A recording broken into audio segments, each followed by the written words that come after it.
The Nova Music Festival began on the evening of October 6, 2023, in southern Israel near Butzreim, where thousands of partygoers joined to dance and celebrate life.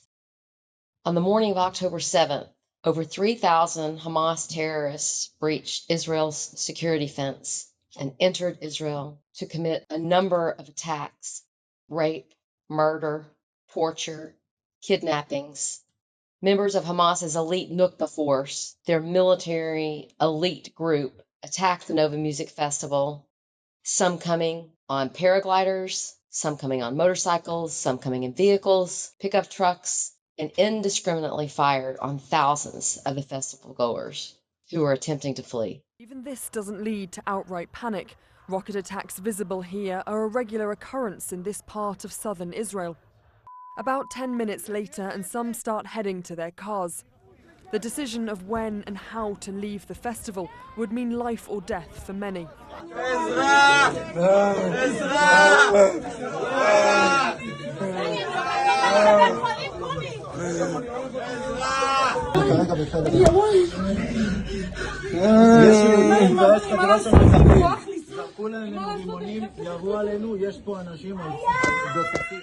In this episode, we are going to hear from a survivor of the Nova Music Festival on October 7th and see visuals from events that occurred that day. And before we do that, let's hear what the Council on American Islamic Relations Executive Director, Nahada Wad, had to say about events that day. The Executive Director of an organization, CARE, that on its own website says it opposes violence against anyone. The people of Gaza only decided to break the siege, the walls of the concentration camp, on October 7th. And yes, I was happy to see people breaking the siege and throwing down the shackles of their own land and walk free into their lands that they were not allowed to walk in.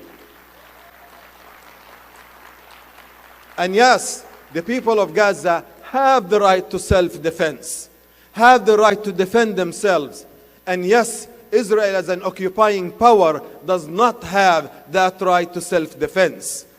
Gaza became the liberation source, the inspiration for people. Gaza transformed many minds around the world. He called these acts that we're going to talk about today acts of self-defense. Let's see what he refers to as self-defense. So we are here today at the site of the Nova Music Festival that was attacked by Hamas on October 7th of 2023. We are under current threat of rocket attacks and notifications if they come, if there's an alert. We have 15 seconds to get to a shelter.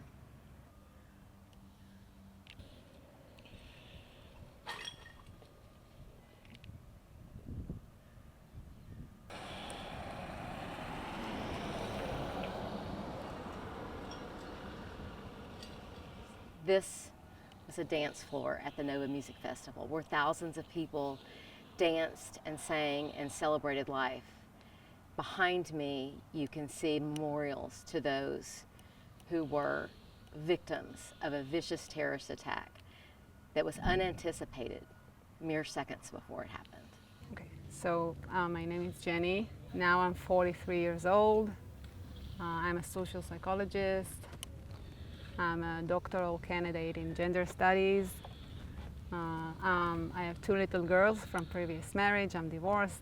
I have a partner in the last 2.5 years. His name is Noam, and I came with Noam to the Nova Festival on October the 7th. That was my first time ever in a festival of this kind.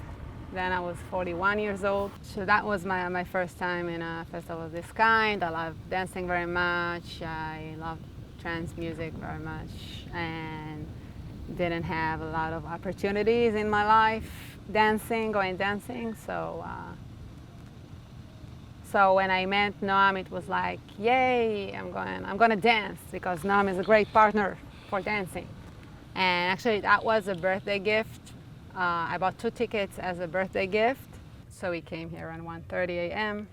It considers early. There were many people here, and when I got out of the car, the sights I saw were amazing, because people were so patient, and I was amazed. And the festival was really well organized, and I felt like really free, like really happy. I didn't dance for many years, and I feel really, really like happy. And then, I don't know, maybe half an hour later, I saw a familiar figure in the Mushroom Project dancing area, and it looked like my brother. I have one brother. He's younger than me, 3.5 years younger than me. His name is Shlomi. We grew up together. Our parents worked at the IDF, so we had a lot of quality time, only me and him. And we were very close as children, and as we grew older, he got married, I got married, we have children, we have work, we study, we live far away from each other in Israeli terms, like I live up north, he lives in central Israel. So it was very hard for us to make some quality time, only me and him. The only time we met is with the family, with our kids and the parents. And so that figure looked like my brother, and actually then I saw that was actually my brother. I was like shocked, because I had no idea he's coming, he had no idea I'm coming, like we didn't talk about it. And he came here with his new partner. He was also divorced, and I heard a lot about her, but I saw her for the first time, and she was so beautiful, and I was so happy for him. And from that point on, I was really even more happy. Like, I couldn't even explain I don't have like enough words to describe like how I really felt. Like, I felt really free, and I enjoyed my time. And at some point we danced together, and we wanted to rest. And there was a group of volunteers, social workers, that came here as volunteers to help, like people that partied a little too much and got out of balance. So they built a big tent. They called themselves the good people. Like the woman had a blue shirt that says good woman, and the men had blue shirts that said good men, and so you can recognize them from far. And they built the big tents with a place to rest and waters. And there we sat there, and a woman named Sigal, a volunteer named Sigal, she came and she like saw that everything is okay, and we said, don't worry, we are just tired because we are old, and we danced a little too much, but we are fine. And then we came back. We came back and started dancing. And at around 6:30 a.m., we weren't together. Me and Noam were on our way to the car to take something from the car, and then we started to hear bombing.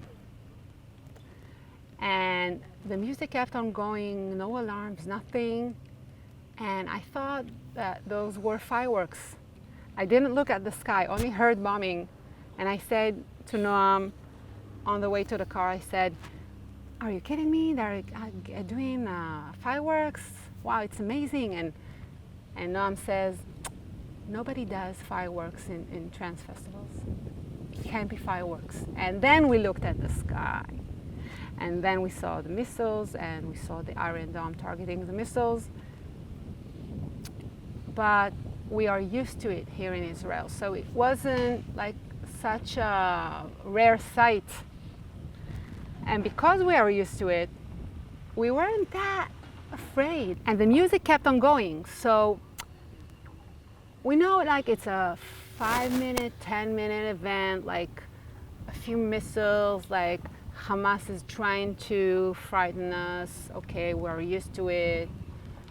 We laid on the ground, put our hands on the head as we are supposed to, and waited for the bombing to be over, hoping that nobody will get hurt, and then we continue the festival. But the bombing like didn't stop.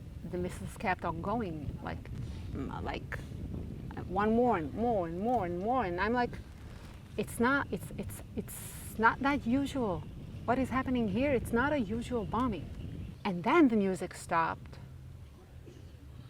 and we heard the production saying, everybody get out, the festival is over, go back to your homes, it's not safe here. So I was really disappointed because what just happened? Like because of a few bombs, you stopped the festival? I want to dance, like I came here to dance.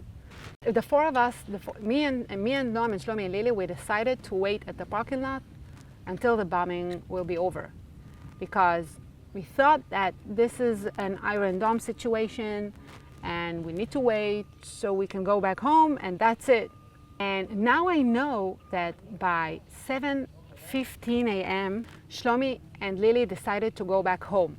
Shlomi had to get Lily back to her place, and he lived in central Israel in a city named Rishon LeZion, which was heavily bombed during that day. And his two little boys, he has two little boys then, the little one was less than 3, the old one was 4.5. They were with their mom, and their mom had no shelter, had no safe space. And he had one back at his apartment, so he was anxious to go back home, take his boys back to his apartment, and he had to take back Lily. So at 7:15 a.m. he says, okay, I'm going back home. And I'm like, where will you go? There is huge traffic. And I'm like, I need to go back home. And the bombing continues. And we had no idea that by the time that Shlomi and Lily decided to go back home, all 3 military bases were conquered. Some of the kibbutzim were already conquered, and the main road is full with terrorists. So I said to Shlomi, okay, have a safe trip, we'll talk later. And we waited here, we waited at the parking lot, and a few minutes after Shlomi and Lily went, we started to hear shooting. For the first time we heard gun shooting. It sounded relatively far. And at the same time, more or less, Shlomi calls me and says, stay where you are, which means at the parking lot. Terrorists infiltrated the area, all main roads are blocked. We had, him and Lily, we had to leave the car at the side of the road. They told us, till this day I have no idea who are they. They told us to leave the car at the side of the road and go by foot to a safe place. And this is what we do. So he says, I'm far away from the car. I'm on my way to a safe place. Stay where you are.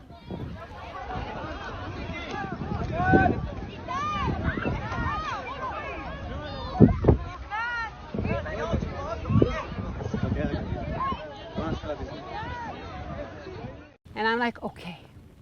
Now I know it's not an only Iron Dome situation. We also have terrorists. But we are also used to terror attacks here in Israel. So how many terrorists can they be? Like 2, 3, 5, 10 tops. We have military bases. We have heavy force of police and security here. We're in good hands. And I really thought that the shooting I'm hearing it's our forces, the Israeli force, like fighting the terrorists. And all I need to do is to wait at the parking lot for whatever is happening to be over and done with, and then we can go back home. And at that point, people were in different levels of stress, because hearing the bombing and also gun shootings,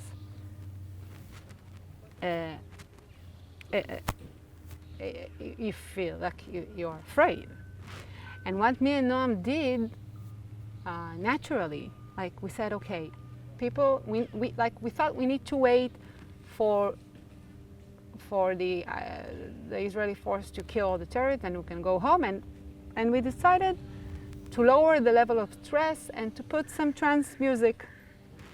And we took our Bluetooth speaker and this is what we did. We put some music and we gathered people around us and we had some snacks and sandwiches and water in the car, and we gave people like sandwiches and snacks.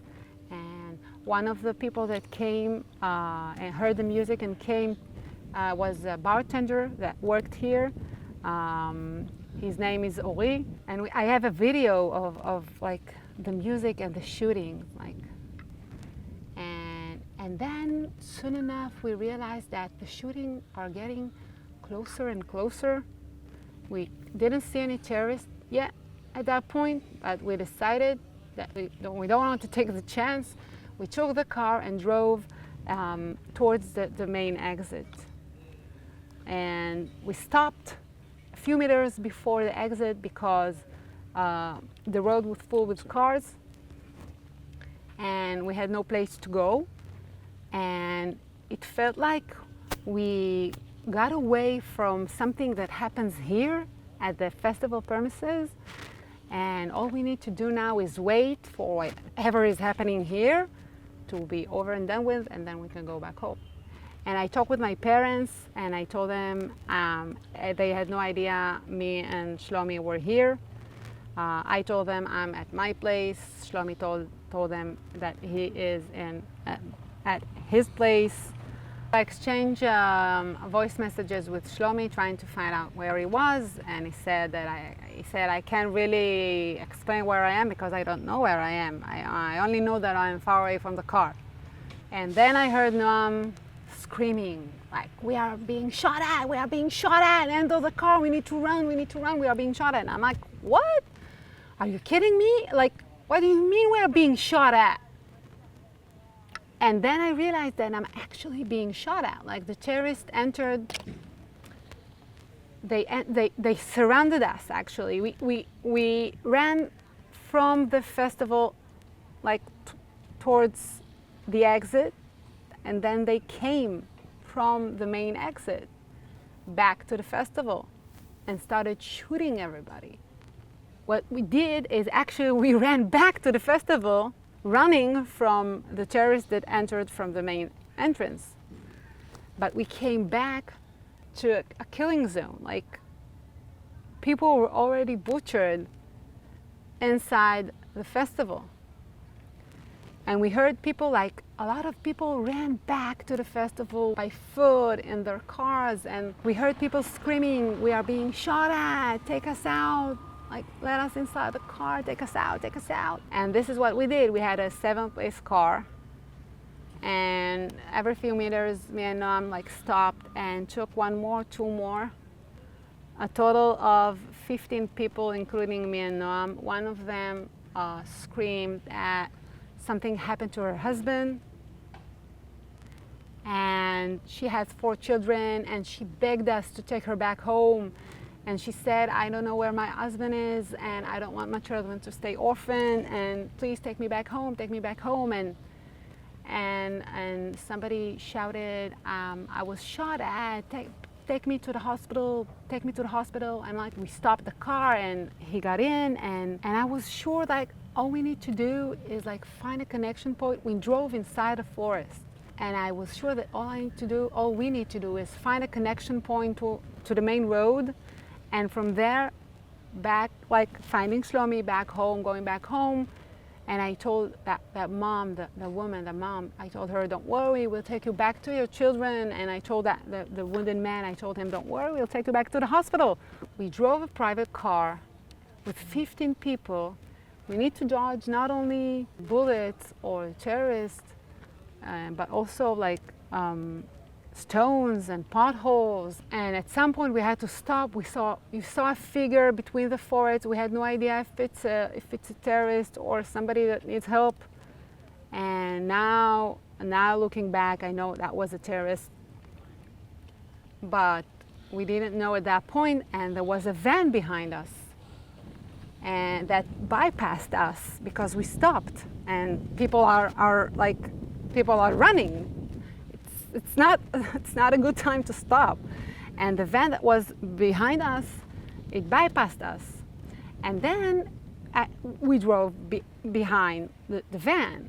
And then the van knew where it's going. So we drove behind the van, and we drove after the van, and then the van found a connection point to the main road, and then we got back to we found a connection point to the main road.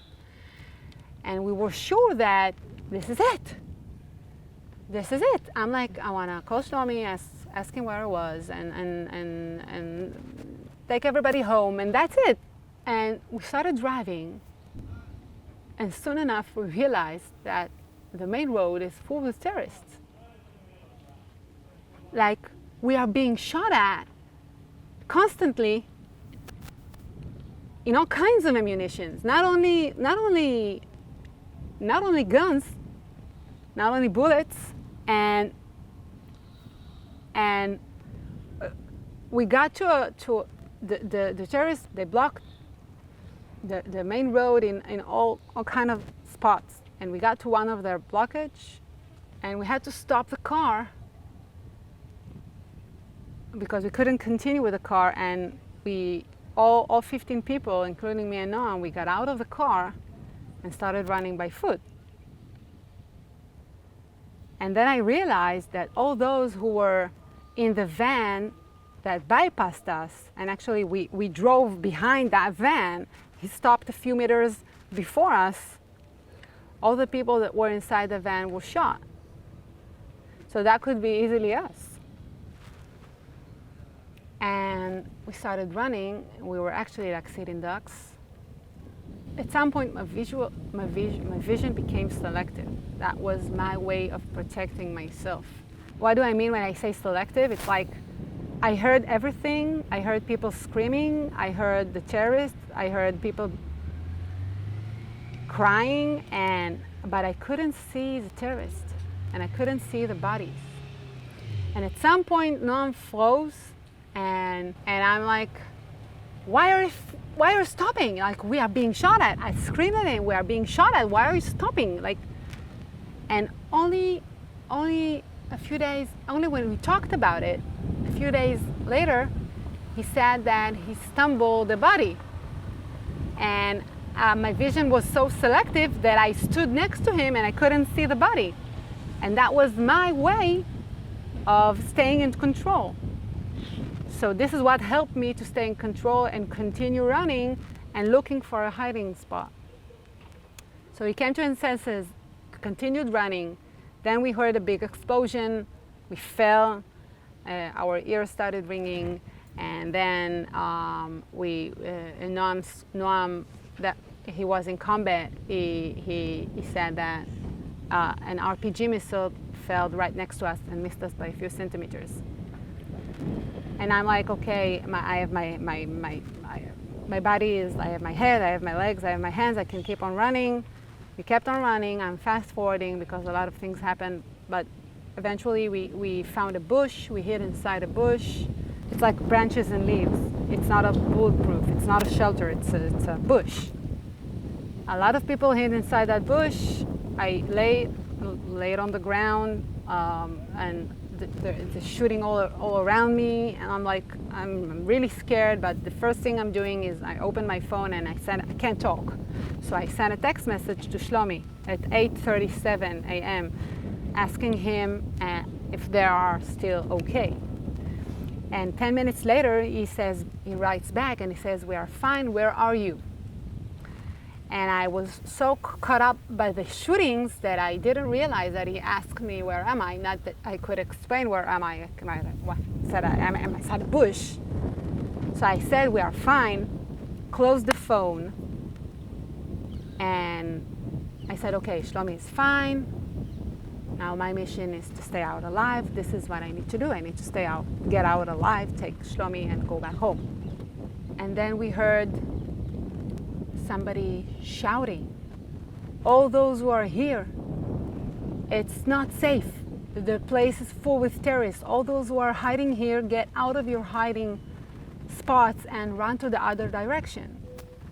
And I got out of the bush. We got out of the bush as fast as we could. And then I remember really clearly, yeah. I remember a policeman with a small gun using one of the cars as a shield and fighting the terrorists, and a policewoman screaming, I'm out of ammunition, I don't know what to do, I'm out of ammunition. And he screams back, so run, I don't know what to tell you, just run. And these are Shael and Alona that I told you about that fought bravely against the terrorists, and it cost them their life. And he kept on fighting, and she kept on fighting till her ammunition was done. And Shael's screaming saved our life. So we got as fast as we can outside of the bush, only to find out that the terrorists threw a grenade towards the bush that we were hiding at, and there were some people that weren't fast enough to get up. And then we ran all the way to the other direction, and I heard somebody screaming like, hey man, help me take her out. And somebody says back, I already checked her, she's dead, keep on running, run for your life. And then we got to a bush, to an orchard, a grapefruit orchard. And we decided to hide inside the orchard, inside one of the trees. These are small trees, the fruit weren't cut yet, and it looked like small domes of leaves. And we chose one of the trees, me and Noam and another man and a woman. We hid inside the tree. We sat on the ground, covered ourselves with leaves. That was 9 a.m. And the first thing I'm doing, sitting, cover myself with leaves, and the first thing I'm doing is sending a text message to Shlomi, asking him if he's still okay, and on that text message he didn't answer. So from that point on, I sat there for 5 hours on my left foot. I challenge you to sit for 10 minutes on one of your foot, and then recall that I sat for 5 hours. We heard everything that happened alongside the main road, all the atrocities that Hamas committed there. At some point, they entered the orchard because they saw people entering the orchard, and they saw people hiding inside the trees. So they entered the orchard and started shooting at the trees, and we heard them shooting at people and taking people outside of the trees. And they passed twice next to our tree and missed us. They didn't see us. And all that time, I know that my life are in great danger. 60 people were killed, died in very creative ways where I was. I know that looking back. And 10 people were kidnapped. And they passed next to my tree and missed me, missed the 4 of us. That is crazy. Like, we saw their faces, but they couldn't see us. And I knew that my life were in great danger, but I didn't care. Because the only thing I cared about is that my brother doesn't answer. Like, I kept on texting him. Texting, and he didn't answer. And I'm like, I mumbled to Noam. I said, like, Shlomi doesn't answer. And he said, don't worry, like, mumbles back because we can't talk. He's fine, he's fine. I said, no, we are fine. He is not fine. He doesn't answer. We will be fine. Fast forwarding, after 5 hours, fire started. We had to leave the orchard, taking the chance that maybe the terrorists are still inside. But fortunately, they weren't. We got back we found an Israeli force, Israeli police force that took us out of the battlefield to a police station in Ofakim. And I started to look for Shlomi, because at that point there were lists that were published on the media of wounded lists, kidnapped lists, survivors lists, all kind of lists. And I'm letting my friends know where I was. I sent them a picture of photos of Shlomi, of my brother. I told them that my brother doesn't answer, and I begged them. I didn't have to beg, but I asked them to look for Shlomi in every list possible. And I refused to leave the police station, because I said, okay, I'm waiting here till I know where my brother is, If he is in the hospital, from here I'm going to the hospital. I don't care. I only need to know where my brother is. From the police station, I'm going to where my brother is. I'm taking him, I'm going back home. I was with him at the battlefield. There is no way I'm going back home. No way I'm leaving my brother behind. We had a big fight only a few days before the Nova. And we didn't talk for days.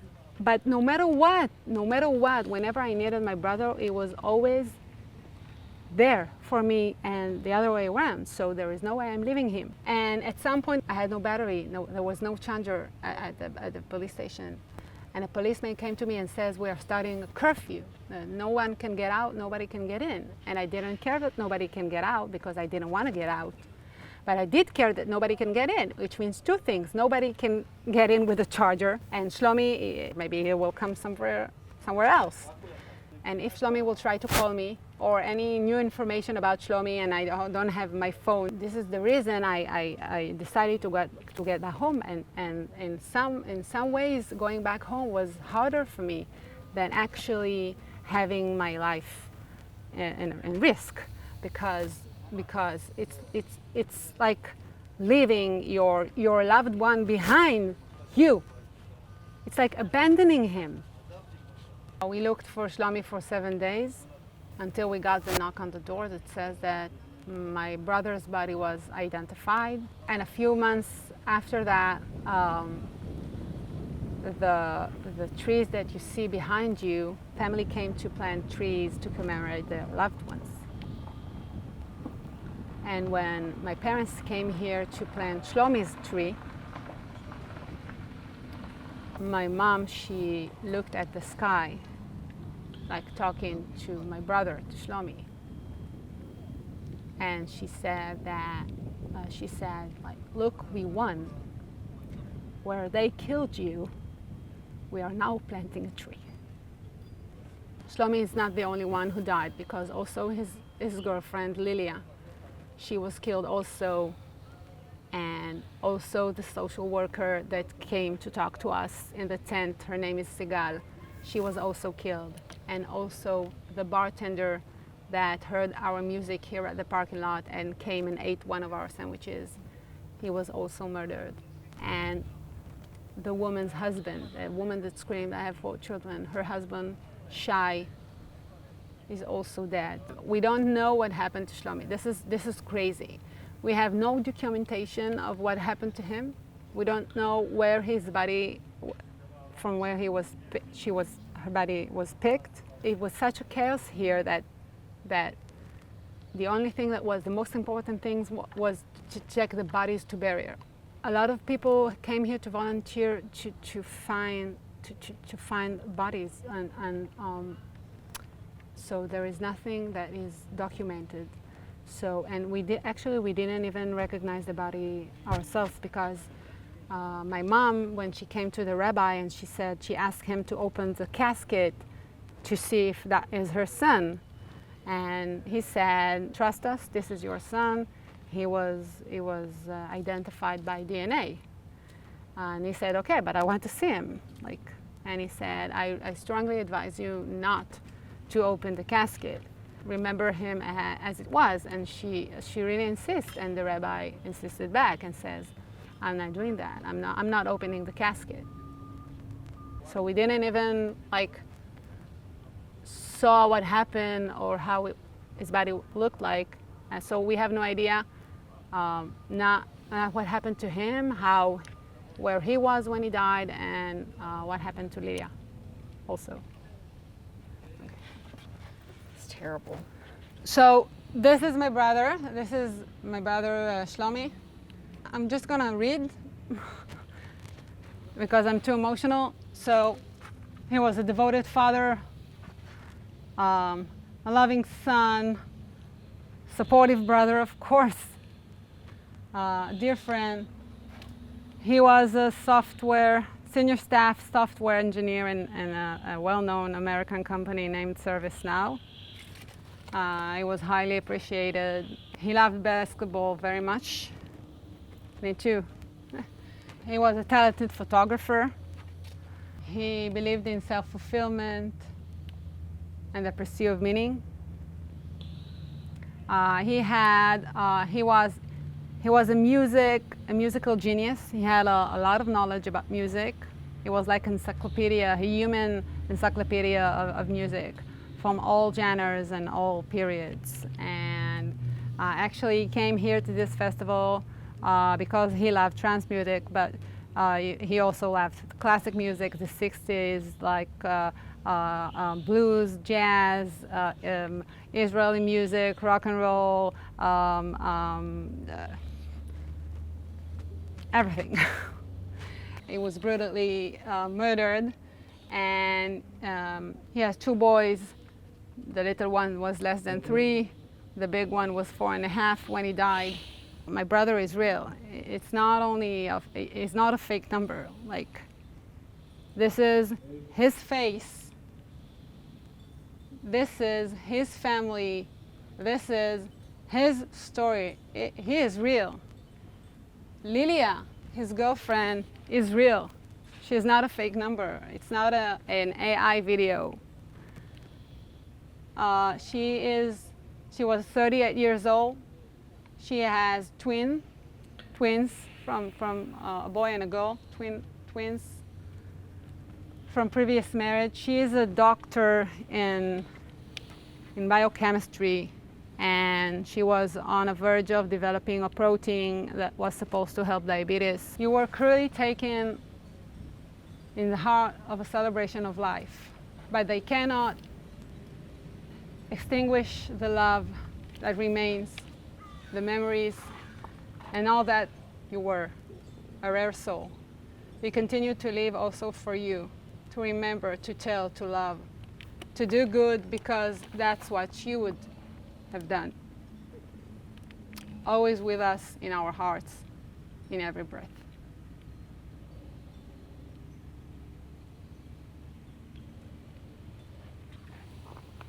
I'm going to take you to where the main entrance was. Okay, that's a good place to start. Yeah. Here you can see a map of the first few days after the massacre. So as you can see, it was all an open area. This is a recollection of the small bar. I'm going to talk about it, but it's right after the sign. Okay. So I'm going to take you to the main entrance. Where was the main entrance? It was more or less here. And where you see all the baby trees, those trees were planted to commemorate those who were murdered. So that was the parking lot. That was the parking lot. Where you see the baby trees. Okay. Behind the stones. That was the parking lot. When you entered the festival, the first thing you saw was the camping zone, and the camping zone was right over here between those trees. Okay. Because that was a 7-hour festival, so people brought their tents so they can sleep, rest, and go back dancing. So that was the camping zone. To get to the dancing area, you had to go past the camping zone. And you can see all the people, and like, it was amazing. It was amazing. It looked like a big city. And actually, the festival wasn't an Israeli festival. That was an international festival that came from Brazil. It was a Brazilian festival. The official name is the Universo Paralelo. And it is held each year in a different country, and this year Israel was chosen, so it was the Universo Paralelo, the Israeli edition. And everybody knows the Nova, but actually that festival was held in cooperation with 2 lines of festival. One line is the Nova line, and the other line is the Mushroom Project line. Different kinds of music, 2 lines of festival. And when you entered the premises, you can see 2 areas. The small area was the Mushroom Project area. We had a small bar and we had a small dancing area, and that was the Mushroom Project. And the big area, which is right behind you, that was the Nova, that was the big bar, the Nova bar, and the Nova dancing area. And actually where you see the small signs, that was the main dancing area, the Nova dancing area. But there was 2 dancing areas and 2 bars. And the reason I'm mentioning that there was a Mushroom Project line of festival here, it's because the 2 producers, twin brothers, Osher and Michael, were both killed. Only child to their moms. And actually, at the small bar, which means the Mushroom Project bar, a lot of people were killed.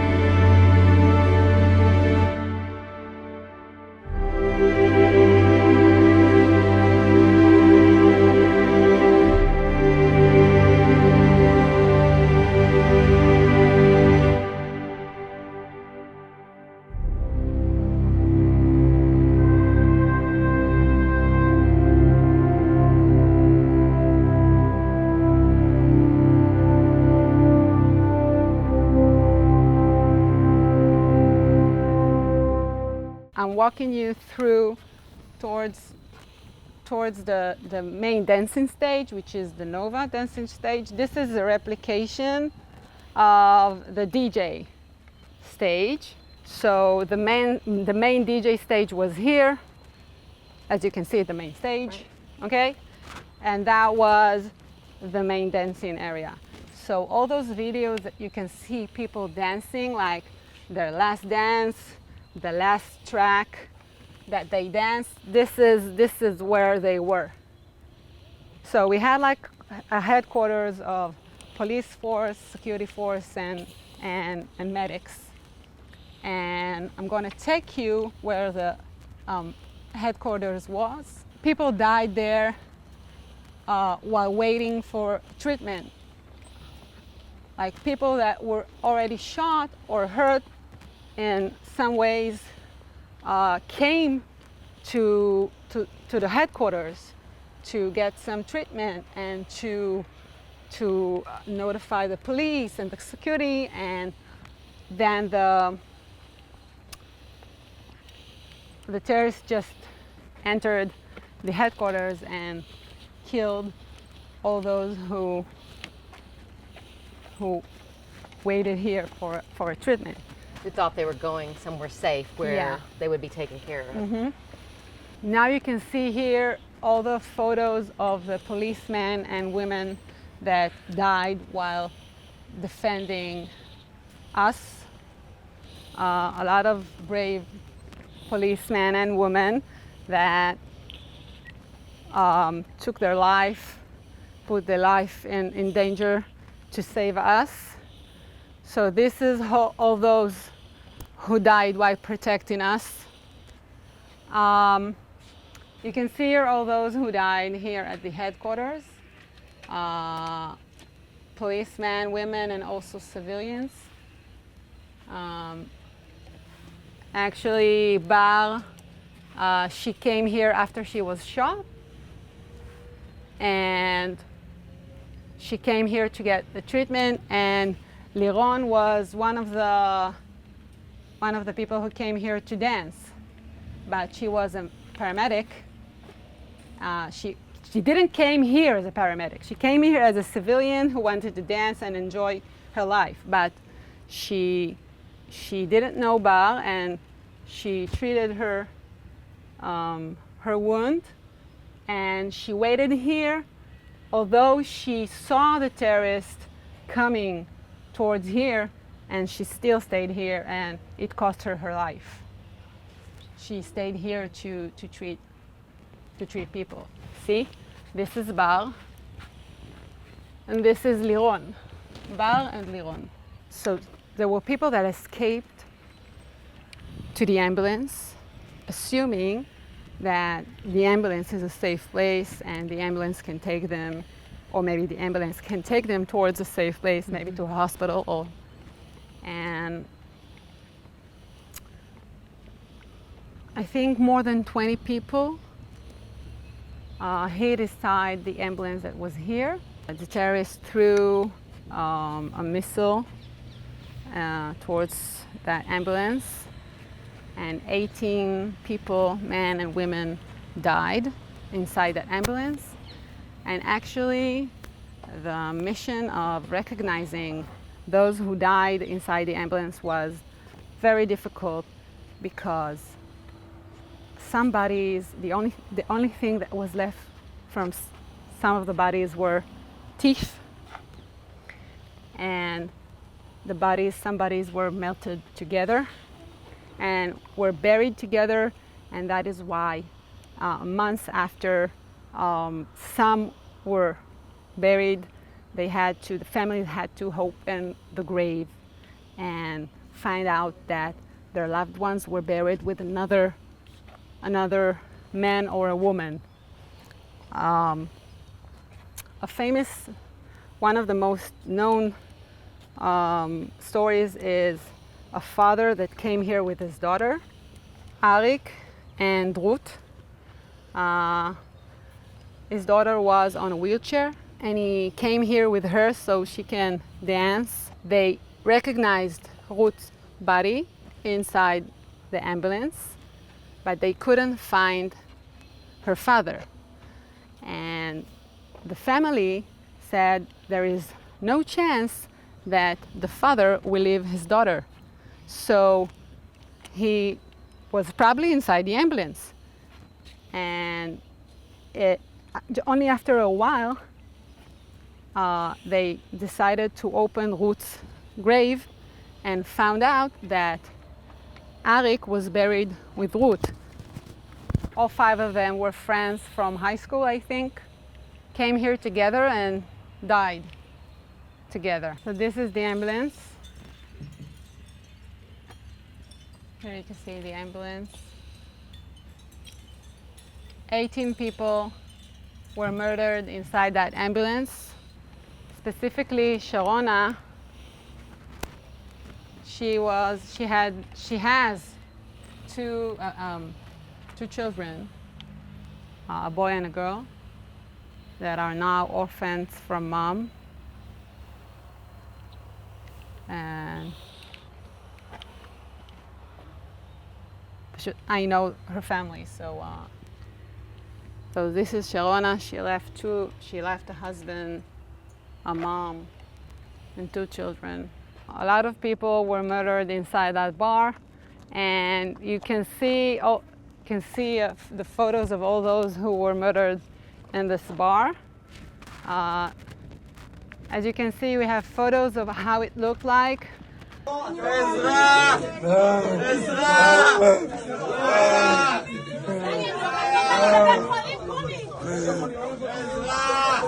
want to walk you through a collage of all the 417 men and women that were killed in very creative ways. We can see here the father and his daughter that I talked about. A brother and a sister, Gidi and Noah. 2 sisters and a nephew. This is their nephew. This is brave Matan. He saved a lot of people. Actually, there were a lot of heroism here. This is Stav. She left 2 children behind her, a sister and a brother. Actually, she was at the festival, and he came to take her out and died on his way. A husband and a wife, both of them were killed, and they have 2 daughters. Celine left young baby, a 6-month-old baby.